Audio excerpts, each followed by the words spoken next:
Welcome to Kids Matter. I'm Dr. Elisa Minkin. As a pediatrician, mom, and grandma, I understand how challenging it can be to help our kids grow into their best selves. We are so much more powerful together. Here, I will be sharing the knowledge and wisdom of a wide range of people who understand and care deeply about children. I'm hoping for your input as well because kids really do matter. They are our future.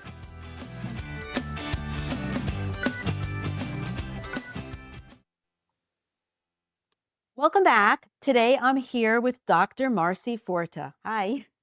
Hello, how are you? Great. Thank you so much for being here.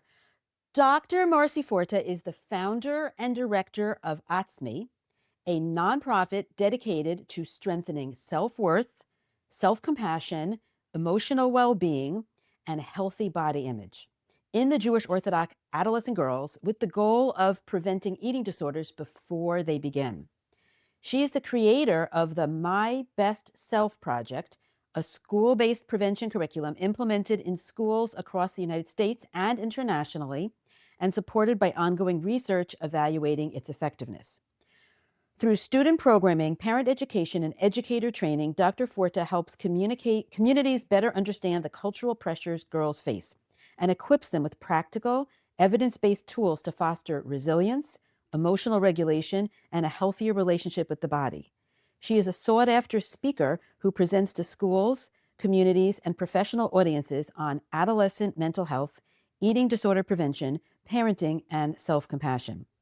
Dr. Forta is the author of How Can I Help My Daughter? A Mother's Guide to Nurturing Her Daughter's Best Self, and remains deeply committed to helping the next generation of girls grow into confident, emotionally healthy young women. So it is such an honor and a pleasure to be interviewing you again.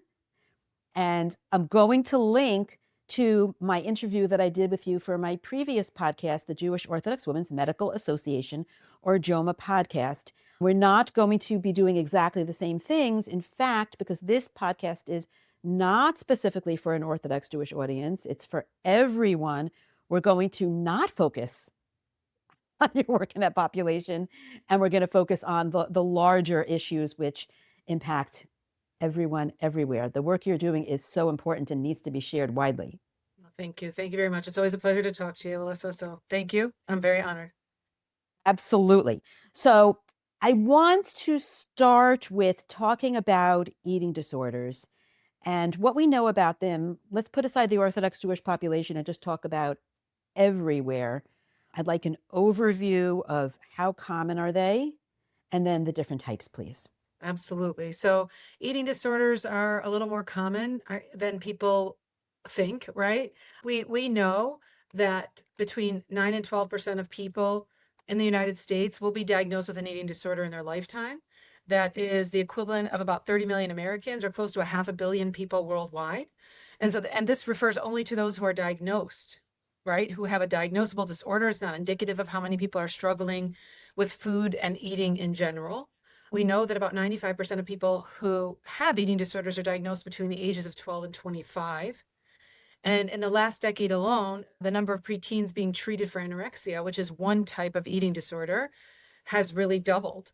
There are a lot of statistics around eating disorders, but just the idea that as young as age 3, children are already starting to believe that thin is a positive thing and fat is something bad. And these are just adjectives. And already at that age, they're already starting to distinguish that factor. In fact, 5-year-olds, 35% of 5-year-olds are really already restraining their food intake in order to lose weight. And even 42% of first to third grade girls already want to be thinner. So we know that 13-year-olds are already attempting to lose weight, and 10-year-olds are afraid of being fat. This permeates so many aspects of our community, even if it's not an eating disorder level. And sadly, the numbers show that people with eating disorders tend to be 11 times more likely to attempt suicide.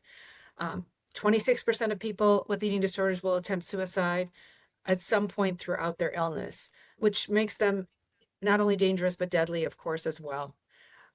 So the types of eating disorders I will share with you, there are 5 types that are enumerated in the DSM-5, of course, which is our standard classification of mental disorders used by mental health professionals here in the US. And the first one is probably the most well-known one. That's anorexia nervosa. But it's the least common eating disorder, believe it or not. I think a lot of people think that they can look at somebody and they can determine, you know, if that person is struggling with an eating disorder because they look emaciated. But the reality is that less than 6% of the time when someone is diagnosed with an eating disorder, are they considered underweight. The vast majority of the time, they're going to be in a regular sized body or a larger body. And so you can't look at someone and tell that they're struggling. But anorexia is that persistent restriction of food and that intense fear of gaining weight. People with anorexia nervosa tend to present with a body weight that is below a minimally normal level for their age, for their gender, for their developmental trajectory, and even for their overall physical health. But that's not always the case, actually. But you simply can't determine if someone's struggling with anorexia based on their body appearance. And oftentimes, people with anorexia have some type of dysmorphia, body dysmorphia with it, meaning they look in the mirror and they don't see accurately what their body looks like. They see something different. The second kind of eating disorder is bulimia nervosa. And bulimia is recurrent episodes of binge eating. A binge is the intake of an excessively large amount of food, right? And it's a very specific period of time. They'll tell you 2 hours or less generally. It's not just like overeating or eating a big meal. During this period of time, the person feels a lack of control over their eating and they're not enjoying the food. They're not tasting the food. They're not realizing what they're eating. It's a very compulsive action that they're doing. And after they finish with their binge, they feel a lot of guilt and shame around what happened. And so they follow that with some type of behavior to compensate for the binge. Things like self-induced vomiting, extreme exercise. They might use laxatives. They might use ipecac syrup. They might use enemas, whatever they can use to purge themselves from what they just did. And there are specific criteria for these diagnoses, how many times per week, how long you've done it for in order to actually get the official diagnosis. And then we have something called binge eating disorder. Binge eating disorder is actually the most common eating disorder in the United States. It differs from bulimia in that you have no recurrent use of inappropriate behavior after the binge to compensate for it, but you do have the binges. So that's kind of the difference between bulimia and binge eating disorder.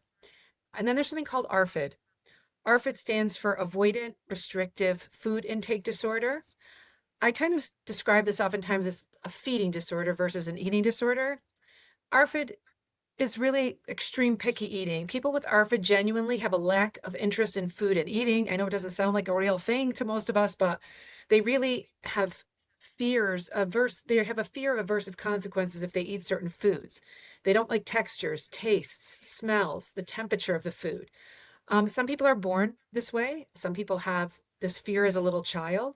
And if that's the case, generally, occupational therapy is enough to help them. We introduce these textures, these foods, we show them that they're safe, and that's enough to help them. But ARFID can also be developed after a traumatic event.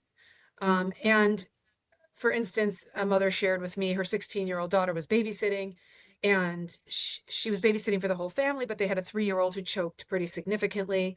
And so even though the child ended up being fine after that episode, she started feeling like her throat was closing, or she couldn't swallow the food that was in her mouth, or that something was going to happen to her. And then it obviously has a psychological reasoning behind it, and it requires different types of therapy. Occupational therapy wouldn't be enough because there's a mental component to it. And then the final type of eating disorder that is enumerated is something called OSFED. That stands for Other Specified Feeding or Eating Disorder. People with OSFED have extremely disturbed eating habits, distorted body image, an intense fear of gaining weight, but they don't fit neatly in any of the other categories. So some examples of OSFED are something we call atypical anorexia. And that's when someone who is not underweight, but they have all the other hallmarks of anorexia. So their BMI has not gotten to a lower category yet, but they're using all the behaviors of anorexia nervosa. Or there's something called purging disorder. And that is when somebody uses all those behaviors that we talked about after they have a binge in bulimia, like the self-induced vomiting, laxative use, extreme exercise, but they didn't have a binge before they decided to purge. And then finally, there's something called orthorexia nervosa. And this, while not considered an official diagnosis in the DSM-5 yet, a lot of people are lobbying for it, are obsessive behaviors around healthy foods. So it could be strict avoidance of a food that the person believes is impure, is unhealthful. Maybe they decide they're only eating organic food or no preservatives or no manufactured food, whatever that looks like for each person. But ultimately, even though the goal is to be as healthy as possible, the outcome is the same as in anorexia or in another eating disorder, that they're malnourished because they're restricting their food intake so much. And the only other difference is that OSFID is the most common eating disorder in the world, whereas binge eating disorder is the most common in the United States. It was an incredible breakdown. I really appreciate it. I have one more term to ask you about, bigorexia. Bigorexia. Huh. Have you Maybe heard that that's, one? I actually have not. Oh, okay. That could be that it's somebody who has those anorexic behaviors, like that atypical anorexia, but they're still in a larger body. Right. No, that bigorexia is a social media term. I think, and maybe that's why this is not an Oh, academic term. And it's referring to the boys who are wanted to make their bodies bigger. It's also a kind of body dysmorphia, but it's more about bodybuilding. Maybe that doesn't fall into the eating disorder category. I wanted to throw it out there and segue into the female male breakdown of this. yeah. Definitely males have different issues that they're struggling with, and it is more muscular. Some males have anorexia and it's about weight loss for certain, but you're going to see more obsessions around gaining muscle, eating clean, making sure that you're working out a lot, more compulsions around exercise, right? But you do see that absolutely with girls as well, but it's not usually about bodybuilding. Their obsessions around exercise is usually about burning calories and losing weight and, burning off the food that they ate. So while girls tend to be twice as likely as boys to struggle with eating disorders, we're definitely seeing an increase in boys who are struggling with eating disorders as well. But how we deal with that and where it's coming from, I agree with you, is not from the same place at all. Sometimes it is, but most of the time they have different issues, different things they're struggling with that might be contributing to it. But eating disorders are very complicated that way because there's no one or two reasons why somebody has an eating disorder and somebody else who might have experienced something similar doesn't have an eating disorder. They're kind of an anomaly that way. They're biological, psychological, environmental considerations. There's genetic considerations. So we don't always know why somebody has an eating disorder who experienced the same as somebody else. Right. I'm thinking right now about the old view of eating disorders being just anorexia, which I'm thinking of sort of the tip of the iceberg on a spectrum. And at the bottom of the spectrum would be disordered eating, which is not the same thing as an eating disorder. Can we talk about that for a few minutes, Sure, please? Thanks. absolutely. So disordered eating. So really, I like to, when I give presentations, I show this visual of a brain that's being filled with thoughts of weight and calories and dieting and food and shape and exercise. When somebody's brain is completely preoccupied only with those thoughts, that's kind of one extreme, and that's the eating disorder, right? They don't have room for social life or even academics. They start off having energy for it, but ultimately, when they're malnourished, their whole brain just turns over to thoughts about their body and their weight and their shape and what they're eating. And that extreme is really the eating disorder. How much is it taking over your life? How much of your energy is it taking? How much is it infiltrating everything that you do?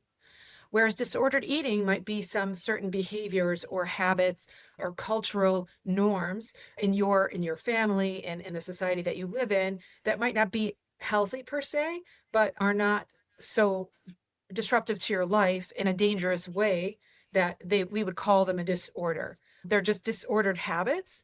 I like to think of eating on a spectrum, right? Where let's say we have on one side of the spectrum completely normal eating, on the other side of the spectrum an eating disorder. I would say a disordered eating kind of individual might be at the 50 to 75% place on the spectrum, and that eating disorder from 75 to 100%. So it's kind of how preoccupied are you with thoughts of weight and shape and your body and eating and exercise? That kind of determines the difference and how it's affecting you. How are you malnourished? Are you suffering physically from your illness? You know what I'm saying? Like, is your body do having to compensate for it in certain ways. So that's kind of the main difference. That's a really good explanation. I want to talk about detection, but I really want to talk about early detection and prevention more than detection of when it's more obvious. And I'm going to link to the National Eating Disorder Association. So people who are thinking, I suspect my child or my friend or whatever has an eating disorder, we'll find plenty of resources there. Hmm. There's plenty of good talks on this. What you do is prevention. And Hmm. as a pediatrician, oh, is my heart happy with that? We know that the earlier you pick up, or even if you prevent something, it is so much better than when it already exists, right? The longer these things go on, the more and more recalcitrant they are to treatment, correct? Correct. Absolutely. Yes. Early treatment is much more successful treatment. The problem with an eating disorder that's kind of unique to other illnesses is that it has a physical and a mental basis right from the get-go. So even though someone who struggles with depression might have physical issues that are linked to depression, or somebody who struggles maybe with like a physical illness like Crohn's might also be depressed due to their illness, they're not part and parcel of the same issue necessarily. With an eating disorder, right, it's so complicated because it literally comes from both places. And so the longer somebody is starving themselves or binging and purging or whatever it is, the longer the malnourishment sets in, the stronger the eating disorder voice becomes. And it is much, much, much harder to get the patient on the same page as you in wanting to recover because the eating disorder is serving a purpose for them. So the earlier we help them, the better off they are in getting out of it. Excellent. Now, what about detection of early signs? You want to go into that just a little bit before we go into prevention, which is what I really want to focus on? Sure, sure, sure. You're saying some early signs and symptoms. So what's very kind of sad, interesting, whatever you want to call it, is that eating disorders really do affect all organs and systems of our body. And so there are a lot of signs and symptoms. And just because someone displays a couple of them doesn't mean they have an eating disorder. That's first and foremost, but it is something to keep an eye out for. So things like understanding mentally, there are pieces and physically. So mentally, does eating cause anxiety for them? Are they extremely unhappy with their body? Not just I'd like to be a little thinner, I'm a little unhappy. No, extreme discontent. Do they control their weight by restricting, purging, or over exercising? In an adolescent, this is very dangerous behavior. And does it seem like their entire life is dictated around thinking about food and eating and their body? So those might be some mental pieces to recognize.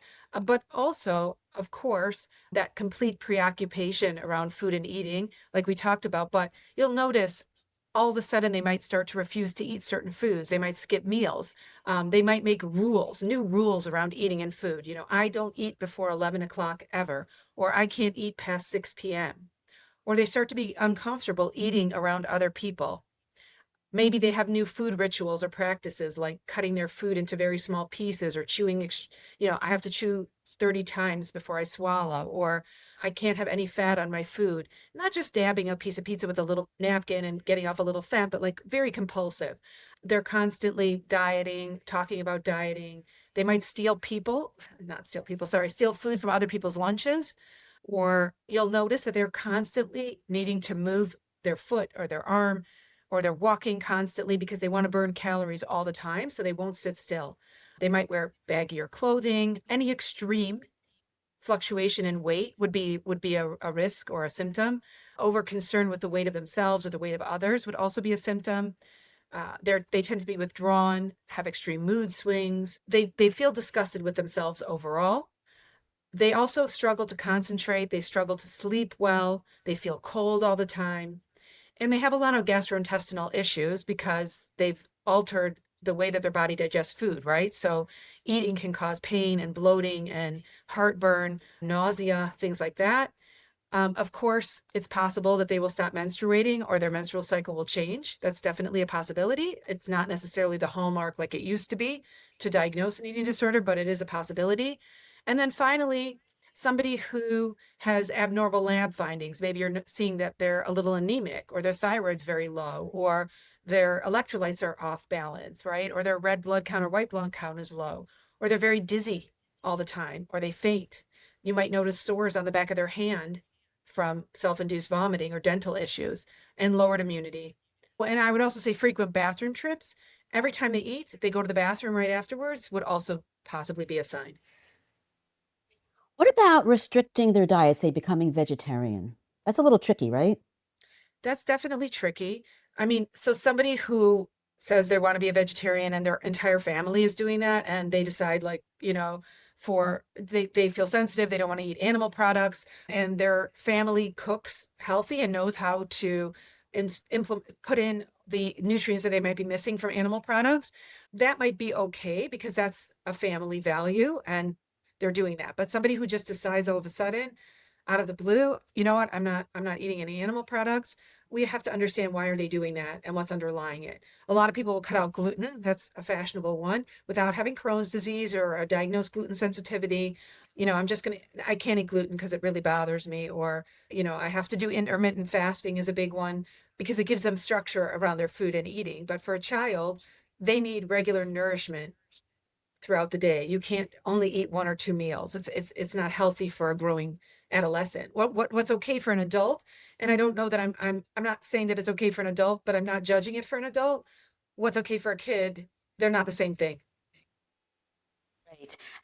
Oh, I want to go to prevention. And I want to not forget to mention the Body Project because what you're doing is specifically for the Orthodox community, but the Body Project is universal. Correct. And the Body Project is fantastic. How it works is by creating a cognitive dissonance, right? So the children hold one belief that could have come from their culture, their family, their environment, and we are introducing a new belief and we're proving why this belief could be true. And the nature of the brain is that you can't hold two conflicting thoughts at the same time. So, in order to reconcile this new information that you just learned and was proven to you, you have to create new pathways of thought, right? And so the Body Project focuses very strongly on body image, appearance ideal, and why those things are not necessarily a valuable. It doesn't create good health. Just looking at your body and wanting to be thin, and where those messages come from, and that's very valuable. What we've kind of also added in our program is the piece of self-compassion. Kristen Neff and her concept of self-compassion, how we speak to ourselves, our expectations for ourselves, feeling like we are part of a larger community and that everyone struggles. What we have found and what the research is actually now showing, which is very interesting, we're doing a lot of research not only on our programs, but in general around self compassion, is that body image is a construct that can change over time because our bodies change. So we've made peace with ourselves right now, and we're okay with that. But as our bodies change, especially as women, sometimes our bodies change more maybe than men because we have pregnancy and menopause. We have different stages. Men do too, but it's a little different. It's a little harder to stay okay with our body image. That changes. But if we can actually establish self-compassion for ourselves, the practice of self-compassion, not just self-compassion, the way Kristen Neff has explained it, then we've created a framework that helps us throughout our entire life. So we kind of combine both in our program. So I think that that's very important in prevention, is creating resilience, because it's like the old adage of, giving a man a fish feeds him for a day, teaching him how to fish feeds him for life. So we don't want to fix today's problem for them. We actually want to help build a framework and a structure of resilience moving forward, because in our lives, we're always going to have new, unique challenges. And so that's kind of where our framework from prevention comes from. But that's all built on the cognitive dissonance of the Body Project, which is the mother of how we do this, the most successful program. And that's very, very important program. Eric Stice, everything that they've done is really the framework that we work in. But I think that in prevention, there are some factors that are probably preventable factors that we can work with. And then there are things that are just not preventable, right? Things like weight stigma, weight bullying, messaging from diet culture, they exist. But when we educate parents, when we educate educators, when we make a noise about this, talk about it, we can teach people how to kind of stop doing that, right? I don't think people always realize there's a lot of unconscious bias in schools, in healthcare against people who are in larger bodies, and educating them around that bias and how negative that bias can be for somebody who experiences and the negative outcomes that are long term for them can actually help us change the outcomes and how people talk. So those things are things that we work to dispel diet culture. Diet culture is just to give you context, diet culture is just that belief that our body size is the most important thing that we will work to achieve. Being in a small body, eating less food, exercising more. These are goals that are very praiseworthy, let's just say. So kind of the diet culture also says that being in a smaller body is not only praiseworthy, but it's also healthier. It's the way we're meant to be. And we know that that's not necessarily the case. Not all people in smaller bodies are healthy, and not all people in larger bodies are unhealthy. So we look at a lot of different factors. BMI is one factor that actually isn't even an accurate factor, but we still kind of use it. But we have to look at blood pressure. We have to look at cholesterol. We have to look at joyful movement. Are they moving their bodies? Do they sleep well? What does their diet look like? There are other ways to measure health, and health is not only physical, it's spiritual, it's emotional. And so if you're only focusing on your body to try to be healthy, you're overlooking other aspects of health, which can actually make you very unhealthy in the process. So we can work on those. We can also work on some family influences, right? We can help moms be better role models for their kids. We don't always realize as parents the messaging, not just moms, I mean moms and dads, we don't always realize the messaging that we're giving our kids by the things we say about even our own food, or that things we talk on the phone with our friends, or the little comments that we make to our children. Did you really want to eat all that? Or don't you think you had enough? Certain comments and things that we say, how we approach certain things, can have a big influence on our children. And it's not to say that some kids don't need to change their body size. I'm not saying that. How we help them is really very important in preventing an eating disorder or an issue with disordered eating or problems down the road. So I do think social media is a big issue. Not only staying off social media, but being oh, allowing your children to feel comfortable to come to you about the messaging that they're seeing. We should be informed about what's on social media. We should also be informed how to approach this with our children, right? Everything that they see on social media is doctored, altered, it's been modified in some way.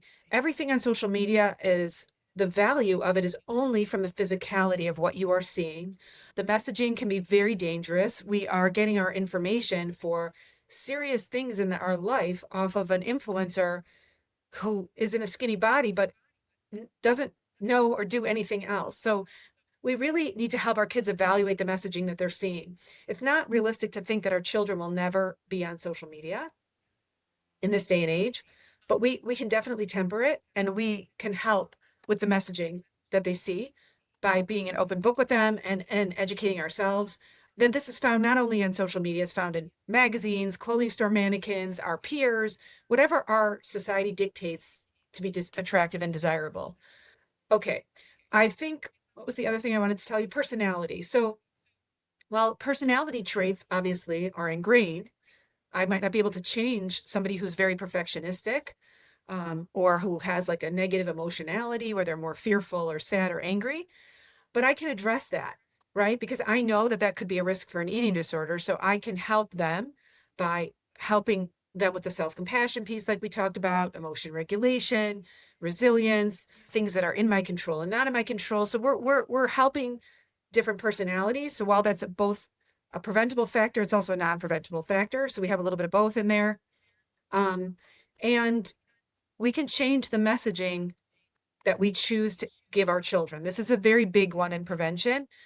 We tend to know, we tell our kids and we want them to know that their value as a human being does not come from what they look like on the outside. But we model that that's actually what we value when we compliment everybody that we see. You look so good. Did you lose weight? I wish I had your willpower. We compliment over and over again about, oh my gosh, I can't believe how skinny you are. Give me some of that. What did you do? Even if they're sick or they had a traumatic situation in their life and it was beyond their control that they lost this weight, we tend to compliment them on that. So we have to be very careful about the messaging that we give our children, that it isn't a mixed message, and the same with our messaging around food. That can definitely be changed, right? We want to talk about food as a tool for our nourishment and growth. We want our kids to learn to recognize hunger cues. What does hunger feel like to you? And what should we do when our body is hungry? And how do we recognize fullness cues? How do we know when we're full? What does that feel like? Because that's just like we teach our kids hygiene, we teach them when our bodies are signaling to go to the bathroom, we go to the bathroom. We want them to feel they really need to be in touch with their own bodies. And sometimes when our kids are little, we inadvertently might alter those cues. For instance, okay, so as a pediatrician, you know this, right? You can't overfeed an infant. You can try, but they'll either throw it up or they'll pull away from the bottle or they'll pull away from the breast because they're done. They know what it feels like and they're finished. When our kids are growing up, we might say to them, "Oh, you didn't finish what's on your plate. You've got to finish what's on your plate," or "Don't have seconds," or "Don't have any more. You ate enough." We kind of give them messaging around hunger and fullness. And so now, kind of subconsciously, what happens is they say, "Oh, my mom says I'm full, so I must be full. It doesn't matter what I thought. This is what is happening." So somebody outside is telling them what their body should feel like. So we really want to stay really careful in the messaging around eating and food. And that's a whole big topic, but that's one of the ways that we can also help in prevention. And even calling food good and bad and junk and garbage and whatever we call it, because there's a lot of morality judgments around people who eat that food or the food itself. Yes, that food might not be nourishing food. That is correct. But it has a time and a place, right? Food is love, food is celebration. People have special foods that their grandmother passed down to them. If we demonize food, then that is another way in which it could become an eating disorder for a child because they become confused about the messaging. So we have to be really careful. But some things that are non-preventable, of course, are genetics. We have found that between 40 and 65% of your risk for an eating disorder is genetically based. So if you have that genetic predisposition, like you might have a genetic predisposition for Crohn's or diabetes or I don't know, celiac disease, then you are at a higher likelihood of that happening or something could trigger the onset of it. So that's not a preventable factor. If you have outside family influences, maybe grandparents or extended family that you can't really change how they talk to your kids, you don't feel comfortable, that might not be a preventable kind of factor. Obviously, messaging in the media, we can contextualize what our kids are seeing, but we can't change the messaging that is being put out there. That's not a preventable factor. And adolescence, that's a risk for eating disorders. When we're in that stage, we're at a higher risk. That's just kind of the way that it is. So those are kind of some of the factors. It's amazing. You didn't even come up for air. And you went through Sorry. so many of the things I wanted to cover. I just sat back and let it flow. I didn't interrupt you for a reason. So thank you. That was Thank you. phenomenal. I have a couple things. First of all, I want to say that when we talk about preventative versus not preventative, we are not blaming the victim here. We are not blaming the parents. We are not blaming the kid. I want to say that a million times over, these are very complex, multifactorial, complex conditions. It is not your fault that your child had it. It is not your fault if you have it. It is just not. I want to say that loud and clear, but we're not going to give up the idea of prevention because of that. I want to point out, this is a tiny point, but maybe not so tiny, is that when you're talking about sense of fullness, not everybody has that naturally. There can be an interoceptive problem, right? Where our sense of what's inside us is not typical. Like someone who may be on the autism or ADHD spectrum, for example, may not literally feel full like you or, a typical person would. And again, that's not a preventable thing, but that's still something to be aware of. So you do what you can do and you don't do what's not good. That's really important. And you said so many things for a parent to do and not do. And I think that is amazing. I'm just going to also underscore that the messaging that the parent gives is going to come from where they're holding, right? So I always say, put your oxygen mask on first. I say that in every single podcast because the parent is the leader. By the way, speaking of genetics, you should not feel that genetics is destiny because confusing genetics with heritability is a problem, meaning that there's other reasons for things to run in families besides genetic changes. There's epigenetics and there's environments. If you have a family that is very focused on size and weight, that child's growing up in that eating disorder triggering environment, Absolutely. Absolutely. right? I agree with everything that you just said. And it's very important for me also to clarify that it isn't one thing that causes an eating disorder and it isn't somebody's fault that someone has an eating disorder that, as you can see from what we've been talking about, there are just so many factors. And yes, it is more complicated when a child has issues with hunger and fullness. There might be a different way that we have to go about helping them with that. And that's when the parent might have to put more structure around that. But for a regular child, obviously, that's kind of what we're talking about to help them recognize those cues and things like that. Right. And speaking of the neurodivergent population, I do believe they have a higher incidence of eating disorders, if I am correct. Yes, that's true. And it's very interesting to me because most of the time people will assume that, somebody tried to be skinny and then it turned into an eating disorder. And that's not really always the case, right? Sure, that is a part of the population. But interestingly, the actual act of losing weight, whether you did it purposefully or maybe you had a bad flu, or maybe you had an illness where you lost a lot of weight, or maybe you're taking GLP-1 medications and you physically can't eat, whatever reason, the actual act of losing weight can trigger the onset of the eating disorder for some people. And I do think for the neurodivergent population, it could be they have food aversions, they have fears, whatever that looks like for each person. That's why it is so complicated. Like you said, there's no one reason or five reasons why someone gets an eating disorder. It's a very biological, psychological, environmental illness, and there are so many factors. But yes, we are seeing more sometimes in the neurodivergent population. Right. It's super, super complex. And the other thing I want to underscore that you did talk about is the focus on the external versus the internal. And I love your program that you do for the Orthodox community because part of that is teaching to focus on the internal, right? Hmm. And can you share some Exactly. of that with us? So I wish I remember their names. I think it's Lexi. There's two sisters that are twins, and they wrote this book. And the gist of the book is that your body is an instrument and not an ornament, right? It's an instrument in our that we use in our life to get to do all the wonderful and amazing things that we're going to be doing. And it isn't an ornament for people to look at or to shape or to do in a certain way. So I like to make it clear. It's not that I'm telling you should never care about what you look like. That's never something that we say, but it shouldn't be the primary way that we value ourselves via our physical appearance. And logically, we know that that's not the case, but emotionally, like you said, we've all grown up with this messaging. I feel like in a lot of ways we're in a fishbowl and we're swimming in the same water because we're all hearing the same messages. And we so badly want to step out of that water and give our children something different because we don't want them to suffer or struggle the same way that we did, right? So many mothers will share with me, women in their 60s, 70s. My mom took me to Weight Watchers when I was 8 years old, 7, 8, 9 years old. And to this day, I I don't feel comfortable around food. I don't feel comfortable making food choices for myself. I'm always second guessing myself. And we don't want our kids to suffer through this. We want to make different choices for them. So that's why it's so important to kind of shift the perspective to gratitude for the things that our body does for us every day. And in order to do that, it's not an easy thing to do. It sounds like it's very easy. We have to kind of push that for our children ourselves by us also having gratitude. So even if, let's say, we had a really busy day and we ran around so crazily, sitting down at the dinner table and saying, I am so appreciative of my legs. You cannot believe how hard they work today. Thank you, legs. Or, I had this complex problem that I was solving and I figured it out. My brain worked so hard today. By us mentioning our body and have appreciating it and having gratitude for it, our kids will also start to think in those terms. And we can push that by sitting with them at night.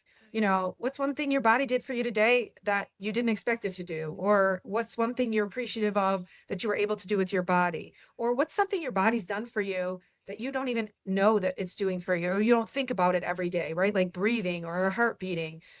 The more we can cultivate gratitude and awe for just the normal use of our body and how it performs, the better our kids are in recognizing that and in using their bodies in that way.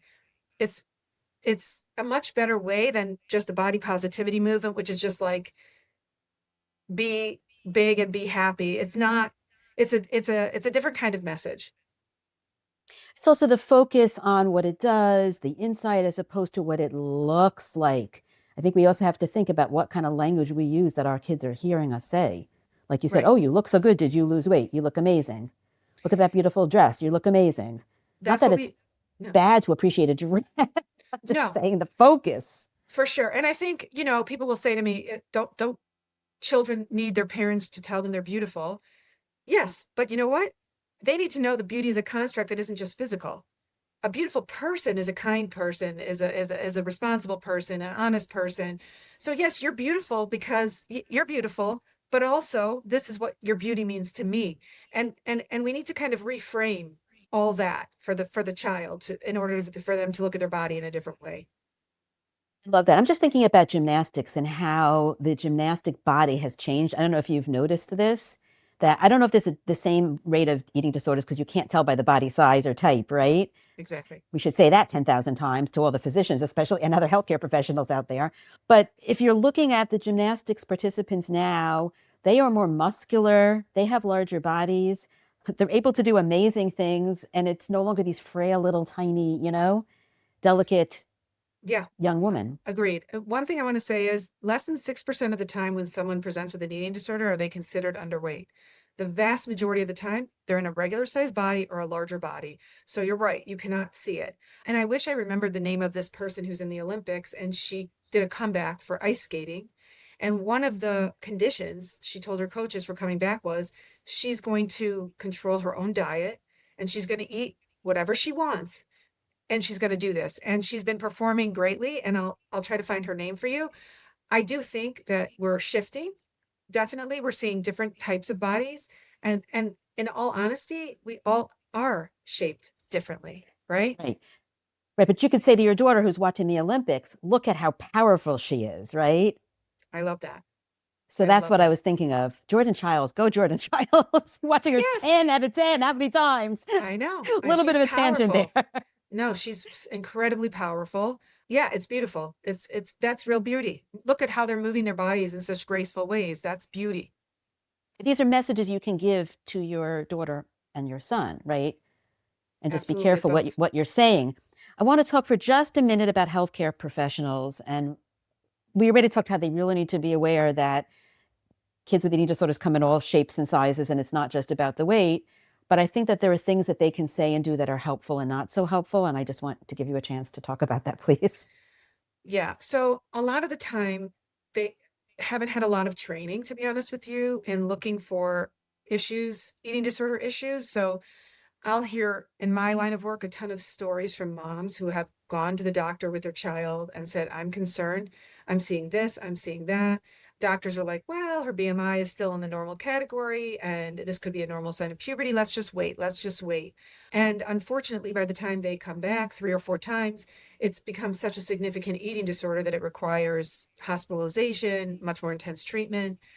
So I think it's really important for doctors to listen to the patient's mothers or father, whichever parent is bringing that child in. I think they're very in tune with their children. Most parents, not every parent, but most parents are pretty in tune. This is not normal for my child. I'm seeing a change, or they're going through something and this doesn't seem normal. I think the doctors have to learn to listen better and hear what's going on. Number one, I think doctors also feel very uncomfortable talking about body image with children, and I think that they need to learn how to have some language in approaching the child so that there's not weight stigma attached, because a lot of times when a child might come in a larger body and the doctor says this child needs to lose weight, what we see and what the research shows is if you tell a child they need to change their body size, all they hear is, they don't hear they're trying to get me healthy, they love me, they care about me, they hear I'm ugly, they think I'm disgusting, what's wrong with me. That's what they hear. So how we approach it, I'm not saying it's a conversation that you can't have. I'm saying we have to approach it very sensitively. And a doctor needs to be aware of that. They can't just lay it out there in an insensitive way. A child is not the same as an adult. And how you talk to them about their body image and self-image are the same thing. So when you say their body needs changing, you're telling them they're not okay the way they are. And we have to be really sensitive to that. So I think sometimes I actually recommend to moms, to fathers, to ask the doctor to have that conversation privately and not in front of their child. I'll have the conversation with you if you need to have it with me. Obviously, that's my job, but please don't do it in front of my kid because it's not good. Kids come out crying every time they have to get on the scale, every time they have to say something to them. We need to find a better approach. It's not that we shouldn't approach, of course, but how do we do that in a way that will be very sensitive to the child? So those are the main things that I would say are really important.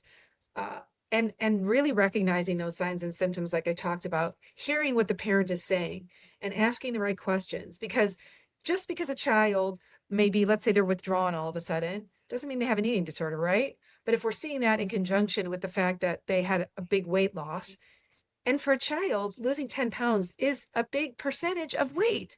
So that means something is going on. Okay, is it physical? Is it mental? That shouldn't happen without a reason. So let's figure out what's going on. Some of it's puberty, of course. Kids tend to gain weight right before they have a growth spurt, but sometimes it's really signaling something is wrong.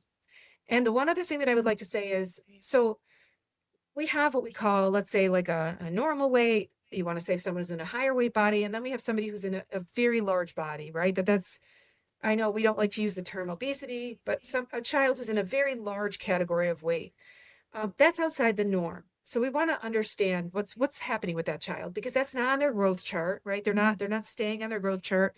All of a sudden they've gained a bunch of weight. So first we want to understand, is there something physical going on with the child, right? Is there a thyroid issue? I don't know. There could be, you know more than me. What could be going on physically? And if everything's fine physically, what's happening emotionally? Because we can take the food away from them, but if we don't address the underlying reason that they're using food, then they're going to have another problem once we take the food away, which is part of the issue that we're seeing with GLP-1s. You can't just give GLP-1s to a child without mental health help to understand why this child is in such a larger body. What are they using food for? If I remove that as their comfort, then, and I didn't give them something else, then it's going to morph into another problem. So just a lot of things to think about and be sensitive to. Absolutely. And I'm going to cry for just a minute here that we don't have multidisciplinary programs in many places like we should have, because there are so many components and so many different professionals that could be of help here. These situations tend to be complex. They tend to be, a combination of mental health and physical and all these kind of things. So that's hard. But the only way that you can handle it is to make your own team, build your medical, therapeutic village as a parent. That's number one. And also to be that wall for your child to protect them against other professionals, whether it's in school or in the doctor's office or whatever, and unintentionally hurting them. I also want to talk about asking permission to talk about weight, because I think that's really, really important. I know doctors and other healthcare professionals, PAs, NPs, everybody's out there. We are under the gun. We have very little time, and we are expected to do that metric of that BMI, right? If we do nothing else, it's really, really hard in limited time. It's really, really hard. So I think we need to have something for these healthcare professionals to guide them in ways to do this more sensitively without asking them to spend another 45 minutes. So I don't know what you think of this. This is something I've been thinking about. We have, they started doing those mental health questionnaires and screening, right? If they see something that's wrong. Why do we not have a dietitian or a nutritionist on a staff in a pediatric office? And then during your physical every year, you talk to that person once a year. I think that we would catch a lot of these issues. It would also lighten up the doctor's load to be responsible for that. And it would really only benefit the practice and the child and the families hugely. Right. I think we need to have integrated mental health and nutrition and all the things. That's where I get to the multidisciplinary. I'm putting my prayer hands up in the air. Maybe people can work on this for their child's practice. That would be amazing, but it's not the reality, at least Yeah. now and for many, many people. And so what I think about as a pediatrician, what I try to do is I try to be really sensitive and really careful. The vast majority of the time, everybody's aware that there's a weight issue. All right. You don't have to tell them. So don't tell them, right? If you're talking about a teenager, you're going to see that teenager alone. You're supposed to Right. Yes. ask permission. Yeah. Can I speak to you about this? Would you like to talk about this? Do you have concerns about this? Let them lead the show rather than you come in there and, tell them. Yeah. I love that. So that's Absolutely. one thing. And I think we do have to acknowledge that unfortunately many of these stories of eating disorders seem to have a beginning where a child went to the doctor and the doctor told them they were too fat and had to lose weight. Yeah. That is absolutely the case, or a family member or somebody said that, and it really, but especially a medical professional. I think sometimes we assume that if it comes from a medical professional, our child will take it better. But no, that's not necessarily the case if they just don't realize how to talk to them, or the sensitivities of your child, because every person is very different. You might say something to this child and they were fine with it, and then this other kid is crying for the next 2 weeks because you said this one comment. I think we have to be so sensitive to the makeup of that child. either you speak to the parent, is this something we should have a conversation with them about? Or are you comfortable if I have it? Or would you like to have it separately? Or like you said, when it's a team and they're seeing them privately, to have it, ask them, is this, do you want to talk about it? Is this something that you have concerns about?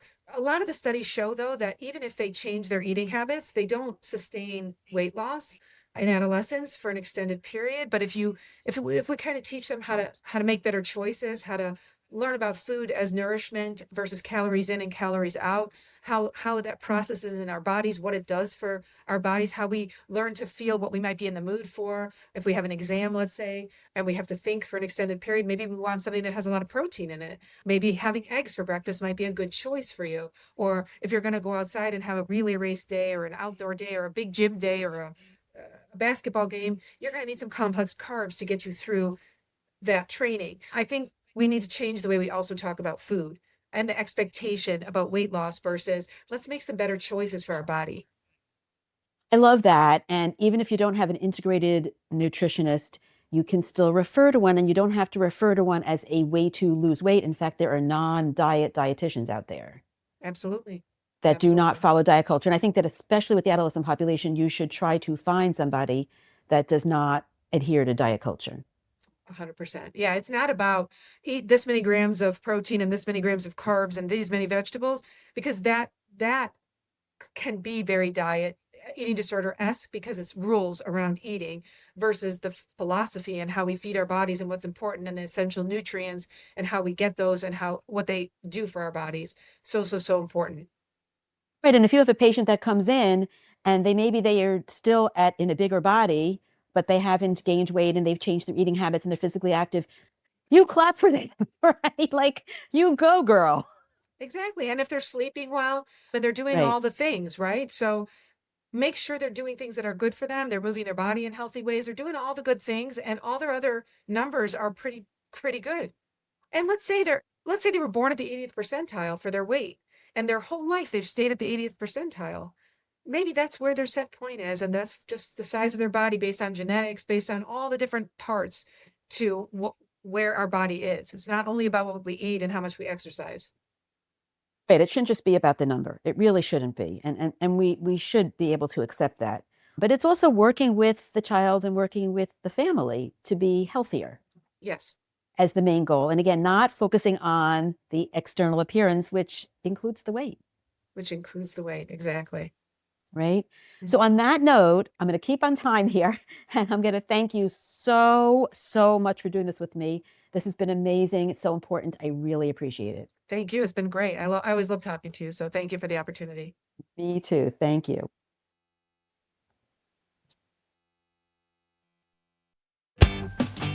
Thank you for listening to Kids Matter. Raising healthy, happy children takes a village, and I'm grateful you're part of ours. If today's conversation resonated with you, please share this episode with another parent, grandparent, teacher, or anyone who cares about kids. Together, we can build the supportive community our children deserve. I'd love to hear from you. Share your thoughts, questions, or suggestions for future topics at kidsmatterpodcast@gmail.com with no exclamation point. Your voice truly matters. Until next time, keep advocating for the children in your life, because kids really do matter. They are our future. I'm Dr. Elisa Lincoln, and this has been Kids Matter. Please note that while I am a pediatrician, I am not your child's pediatrician. This podcast is for informational purposes only and does not constitute medical advice. For any medical concerns or decisions, please reach out to your child's healthcare professional.